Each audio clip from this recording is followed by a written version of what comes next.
हमारी लड़ाई बीजेपी से भी नहीं है, हमारी लड़ाई कांग्रेस से भी नहीं है, हमारी लड़ाई किसी पार्टी से नहीं है। हमारी लड़ाई सबसे पहले अपनों से है, क्योंकि हम एकजुट नहीं है, हम आपस में लड़ते, अधिकतर नहीं है। और वो विशेषकर अधिकारी वर्ग, पढ़ा लिखा वर्ग, वही सब ज्यादा समस्या है। प्रमाण पत्र से, प्रमाण पत्र के लिए दिल से और विचारों से नहीं है। कुछ लोग आए हैं आगे, उनके साथ प्रताड़ना भी हो रही है, उनको अत्याचार भी हो रहा है, उनको ट्रांसफर भी हो रहा है, उनको पनिशमेंट भी हो रहा है, उनके खिलाफ मुकदमे भी हो रहे हैं, लेकिन बाकी जो बच्चे उनका साथ नहीं दे पा रहे। दूसरों से लड़ने से पहले आज हमारी बात कम करे बहुजन 80%, 85% क्यों नहीं डर रहे हैं? मोदी जी की बात कर रहे हैं, बीजेपी की बात कर रहे हैं, क्यों नहीं डर रहे? उनको पता है इनके अंदर बिखरा है।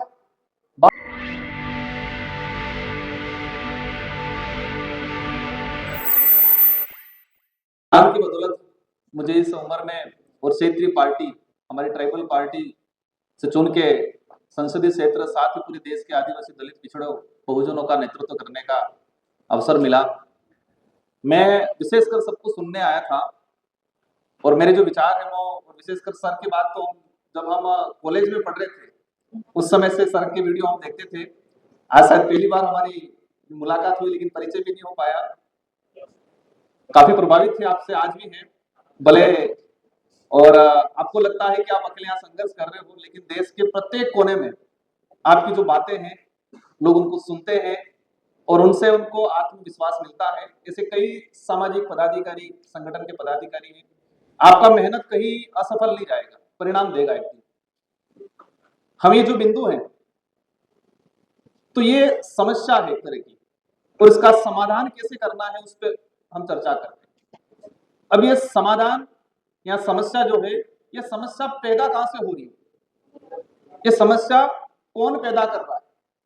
क्या उस ताकत को हम पहचान पा रहे हैं? तो पहचानने के बाद उससे लड़ पा रहे हैं? मैं जहां तक समझा, ये जो समस्या पैदा हो रही है और ये समस्या पैदा करने वाली जो ताकतें हैं, उन ताकतों ने बहुजनों को मानसिक रूप से गुलाम बना रखा। हम बात करते हैं एकता की, लेकिन हम बटे हुए हैं बहुत जोरदार तरीके से। ग्राउंड पे जाएंगे बहुत जोरदार तरीके से। ओके, धन्यवाद। ग्राउंड पे जाएंगे तो बहुत जोरदार तरीके से बटे हुए। बाबा भीमराव अम्बेडकर जी ने 1956-54 के आसपास 3.5 लाख लोगों के साथ बौद्ध धर्म अपनाया, और शायद इनके जीवन का वो अंतिम काल था। वो बीमार थे और उनको ख्याल ये आया कि मुझे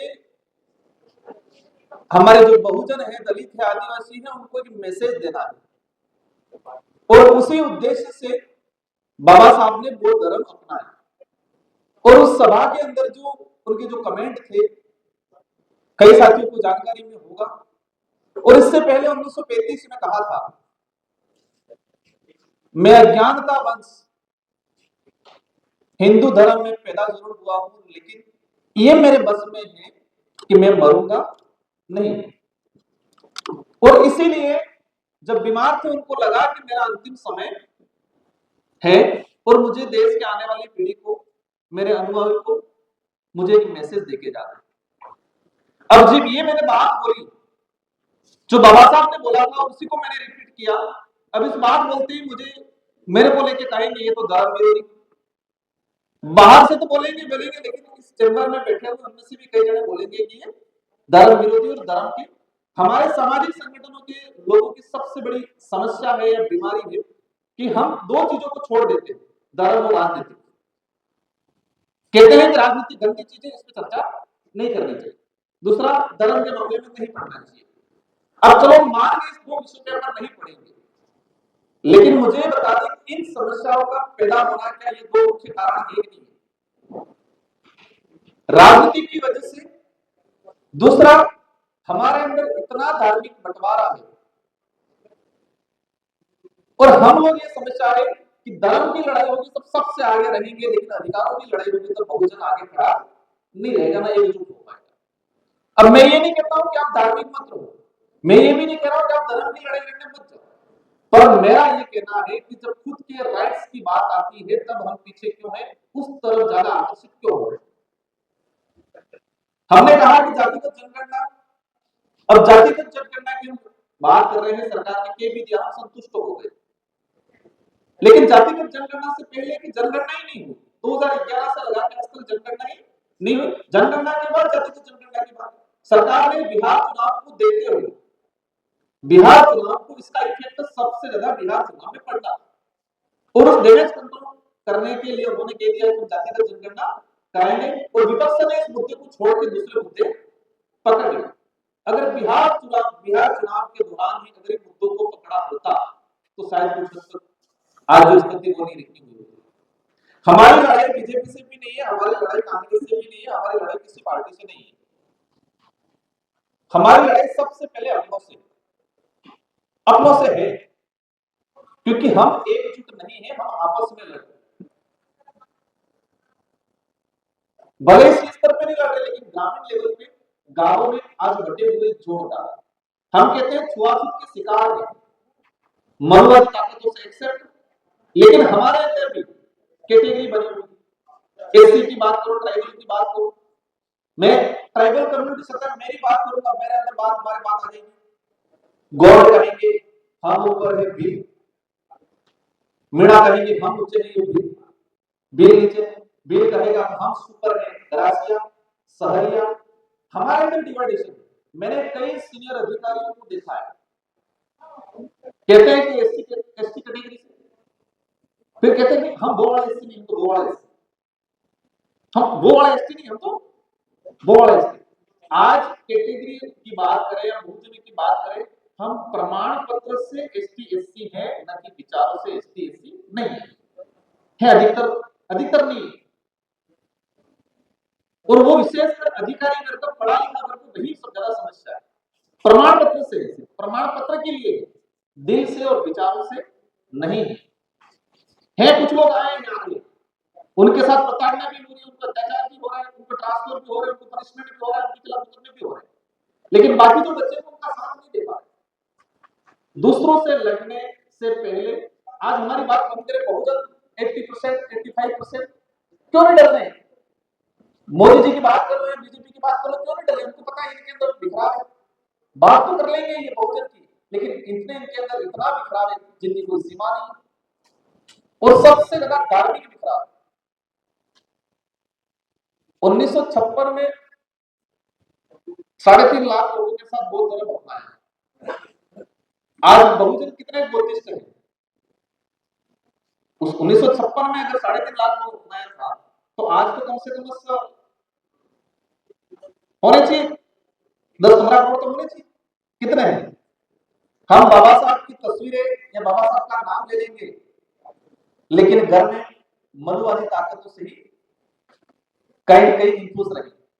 मैं सोशल जस्टिस कमेटी में था, हम गए थे त्रावणकोर, जो वर्तमान में त्रिवेंद्रपुरम के नाम से जाना जाता है। सोशल जस्टिस कमेटी में एसटी एससी ओबीसी माइनॉरिटी के ही सारे आदमी थे। हमने दर्शन करने गए वहां पर, और जिस जगह दर्शन करने गए थे उसी जगह के थोड़ा सा पास में नांगली का भी छोटा सा मंदिर था। बहुजन वहां दर्शन करने नहीं गया।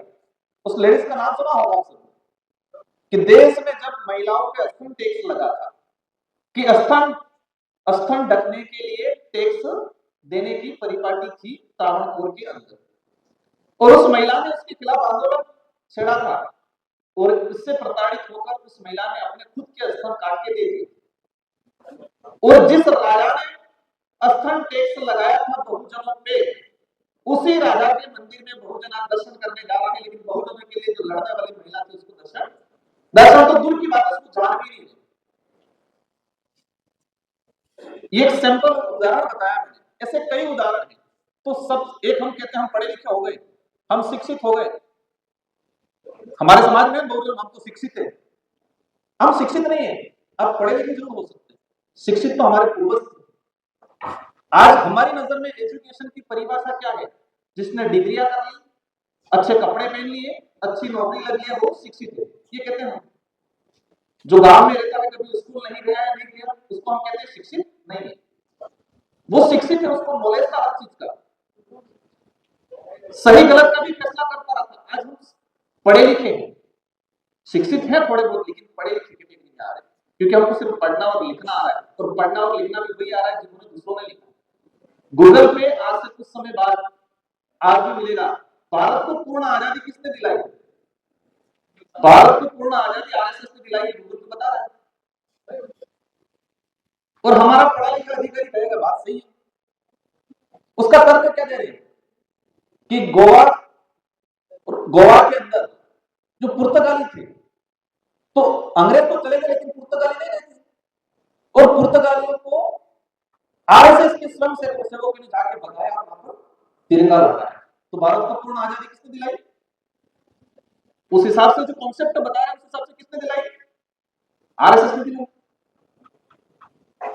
गूगल पे किताबों में पूरा अतिक्रमण कर लिया, दिमाग से निकाल देना कि किताबें ही पढ़ के ज्ञानी बन जाएंगे, पॉसिबल नहीं, क्योंकि किताब के अंदर कलम चढ़ाया जाता है, हर चीज को मॉडिफाई करके उनके अनुरूप तैयार किया जाता है, ऑनलाइन सोशल मीडिया पे उनके अनुरूप भेजा जाता है, और बाकी जगह आप देख ही रहे हो। तो हमें हमारे जो राइट्स हैं या हमारे जो ये है, इनके लड़ने से पहले सबसे पहले हमको समझना पड़ेगा, हमको सुधरना पड़ेगा। जिस ताकतों से हम लड़ने जा रहे हैं उन्हीं ताकतों का अनुसरण करने जाएंगे, अपने घरों में बिठा के रखेंगे तो नहीं लड़ पाएंगे, बातें जरूर कर देंगे।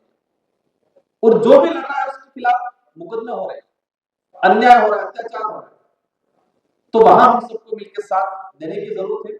एज ए सांसद के तौर पे मेरे संसदीय क्षेत्र बांसवाड़ा, और लोकसभा चुनाव में 2 संसदीय क्षेत्र सबसे ज्यादा चर्चित हुए, एक तो था अयोध्या और दूसरा बांसवाड़ा।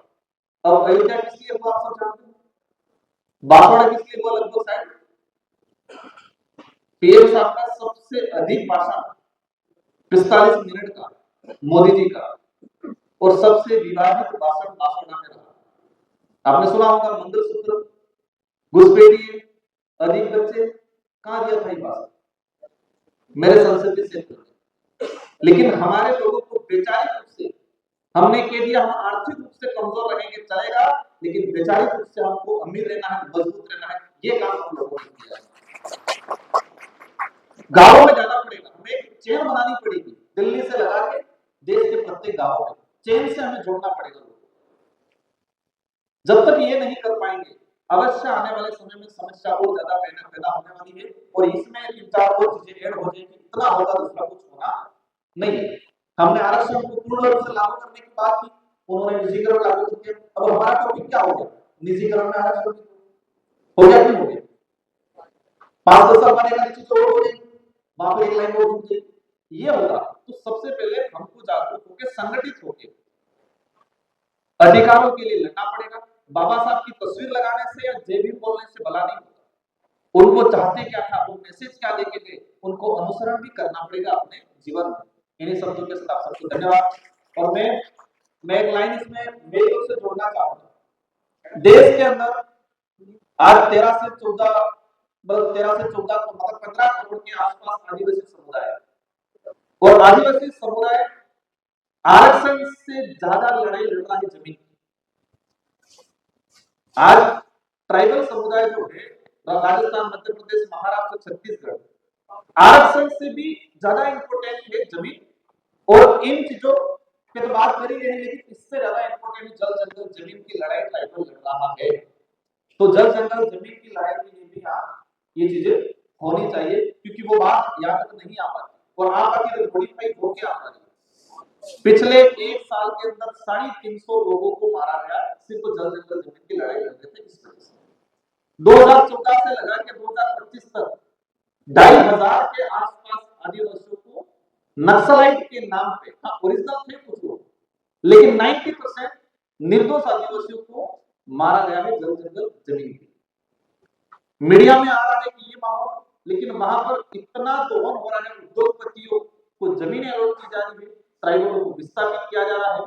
तो 13 से 15% 15 करोड़ के आसपास ट्राइबल है, तो वो सबसे ज्यादा लड़ाई जल जंगल जमीन की लड़ रहा है, और उसके लिए भी संगठन के बैनर तले हर जगह आवाज उठानी पड़ेगी। इन शब्दों के साथ आपको धन्यवाद, आभार, जय जोहार, जय भारत, जय